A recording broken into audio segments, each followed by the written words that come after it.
The emphasis must not be on the right to an abortion, but on the right to privacy and reproductive control.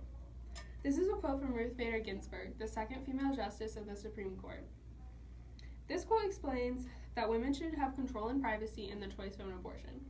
Hi, my name is Mackendrie Piper, and today I'm going to be telling you why I am pro-choice, and I think you should be too.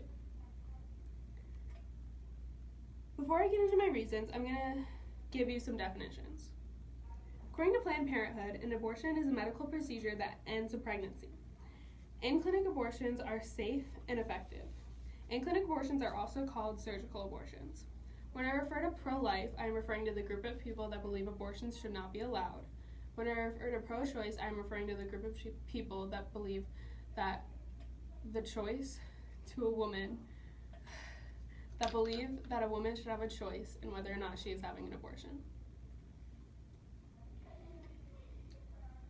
The first reason I think women should have the choice of an abortion is that women should be able to make that choice for themselves.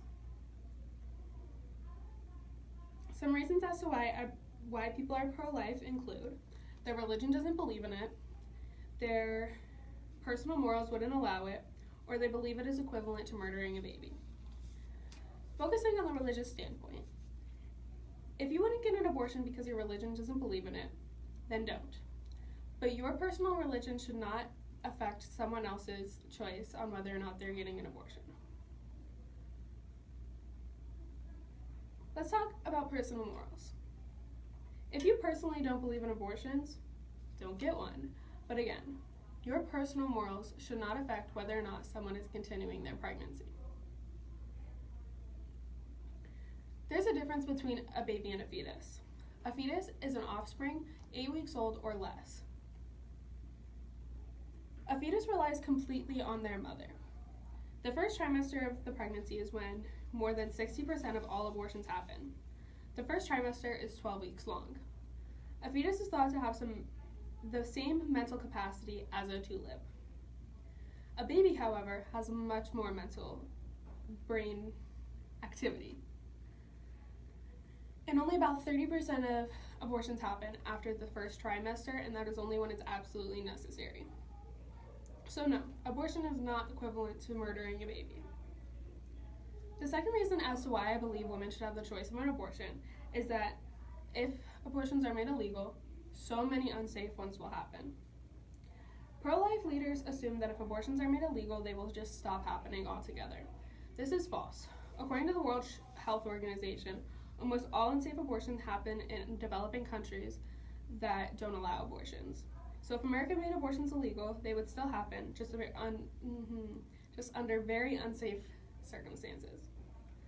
In 1973, the Supreme Court decriminalized abortions in the Roe v. Wade case.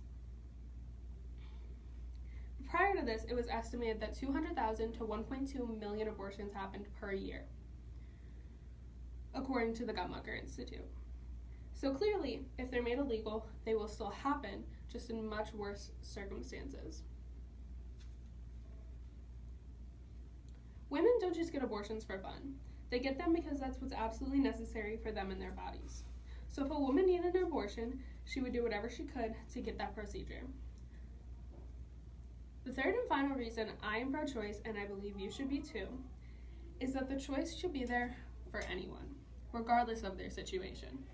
Women get abortions for so many different reasons. Some of these reasons include their body couldn't handle it, they aren't ready for children, they don't want children, they're a victim of sexual assault. The list could go on and on.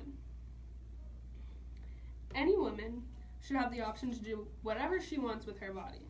Any woman should have the freedom to do whatever she thinks needs to happen for her child. I don't think only certain situations should be eligible for an abortion. I think all situations should allow for this. Many people think that a woman should be allowed an abortion if she is a victim of a sexual assault or after a certain point in the pregnancy. I think in order to become closer to equality, only allowing some women control over their bodies and not others is not right. A woman shouldn't be restricted to what she can do to her body, and a man should never be able to tell her what she can and cannot do with her body. In conclusion, I think that whether it's rape, dangerous to the mother, mental illness, not being financially stable, doing everything you can to not get pregnant, but you still do, not wanting children, not being ready for children, it is a woman's body, and they should be able to choose what they want to do with it. Thank you.